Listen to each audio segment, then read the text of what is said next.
You thought Mario Kart Wii was bad. Hello guys, this is UniversalGiant and welcome to Let's Play Mario Kart Super Circuit for the Game Boy Advance, touted by most to be the worst game of the franchise.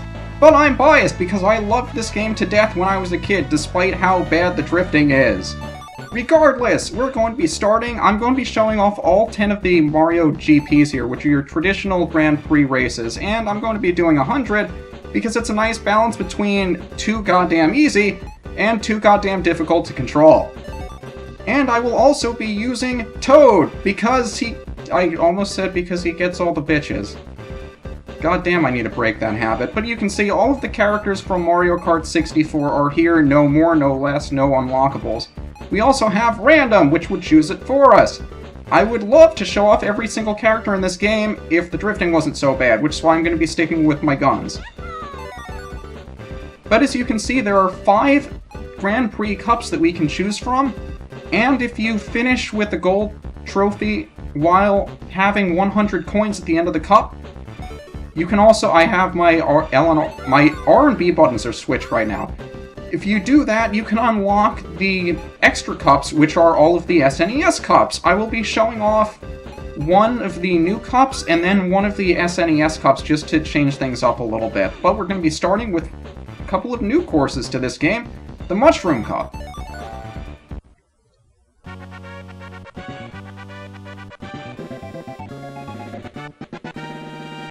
And for those of you at home, if you want to get a boost, press A now.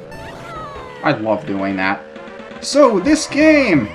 For the Game Boy Advance, I believe it was the only Game Boy Advance game that I actually owned when I was a kid, because the Game Boy Advance era was about when I hit that age where video games were no longer the cool kind of thing, unless they were shooters, I guess.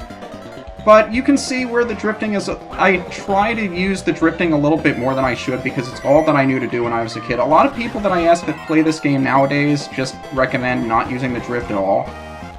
But I'm so used to using it that it just comes second nature to me, I guess. But Super Circuit is designed pretty much like, hi Blue Shell, how you doing? I'm gonna dodge you with a boot just because I can, that's a thing. You know, I was wondering going into this whether or not I'd be able to show off a traditional Blue Shell dodge, and here I get it before I can explain how to play the goddamn game. But like many of its we're really gonna get 2 Blue Shells in one race, really? Okay, I'll explain this. The Blue Shell, it will not hit you as long as you maintain your top speed. But everything that you hold behind you, regardless of Banana Shell, will not deflect the Blue Shell. And I want to say if you're able to outrun it for long enough that it'll eventually give up, although I may be thinking of red shells. I'm not sure if they operate any differently. But it'll just tail you for as long as it takes to hit you, I guess. But like most Super Nintendo games that wound up being ported to the Game Boy Advance, making sure I get the boost.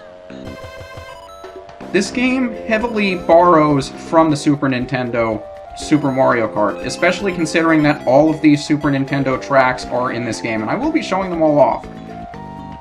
But the graphics style and the drifting are still pretty much as they were in the Super Nintendo game. However, they've upgraded the character designs, they've upgraded the items, they're very similar to what were in Super Mario 60... Can I get my games right today? The items and stuff are very similar to what were in Mario Kart 64, so those of you that are familiar with both of those games, I think you'll find it to be a nice combination of those two, like the best of both worlds, except only what was capable of being put on a handheld at the time. And I really do enjoy this game. I mean, being the last of the handheld games that I really had until I started using my little brother's DS, this game got a hell of a lot of mileage out of me. I played it so much that I feel like I've gotten unhealthily good at this game. Now, not to the point where I'm confident enough to take on the 150cc cups, because even I don't know how to control those well enough without putting in hours and hours of practice I don't have time for. But I'd like to think that I'm at least somewhat decent at this game, at least decent enough to not suck at it. but everything in here is pretty much a 2D environment, so there's only so much you can do with the tracks, where you can have 40 of them and have them still be somewhat decent, I suppose. But that said, it really does have a nice kind of charm to it that, on occasion, I will come back to it as long as I'm able to put up with it. But something unique to Super Cirque that has not been in any other Mario Kart game since, red shell traps. I didn't fire that red shell behind me. I dropped it behind me. And you see Peach over there? She got hit when she passed the red shell because the red shell actually wound up chasing after her as she passed it. And that won't just be for anybody that happens to be behind you at the time. Anyone who comes close enough to that red shell trap will be chased by that red shell, even if you were the one who dropped it. And they haven't brought that back since. I'm not entirely sure why. Maybe they thought it was broken or something. But I seem to like it that way. I always miss being able to drop the red shell behind me. I mean, you can still shoot them behind you in Mario Kart 64 and pretty much every Mario Kart game since, but this is the only game where you could actually use it as a trap, which is actually kind of nifty. I'm not sure why they didn't do it for other games. But all of the items from Mario Kart 64 are essentially here. I don't think the fake item block is here. You can't get a golden mushroom. And you can't get any triple mushrooms in the Grand Prix races either. Those are restricted to times trials for some reason. I'm sure there are a couple of other items here and there that were in 64 that weren't in this game. If they come to my mind, I'll mention them, but I can't think of any additional ones right now.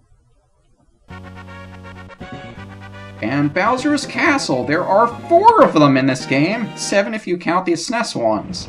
Those are going to be fun to go through time and time again. And I didn't get the boost because I was talking to you! That's probably going to happen a lot. And running into walls and stopping dead is going to get annoying very, very quickly. But I love...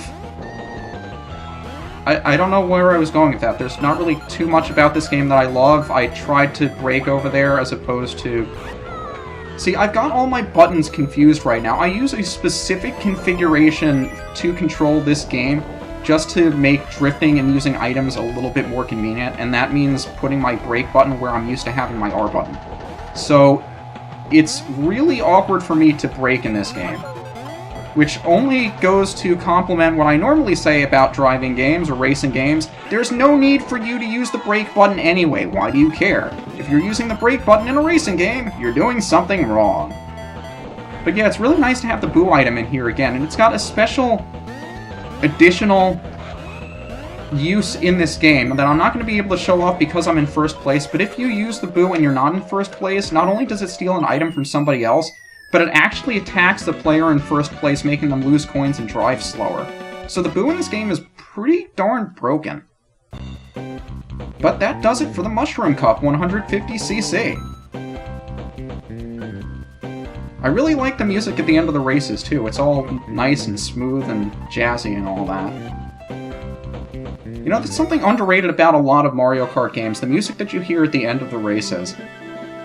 I mean, I like it in this game, I like it in 64, I like it in 7.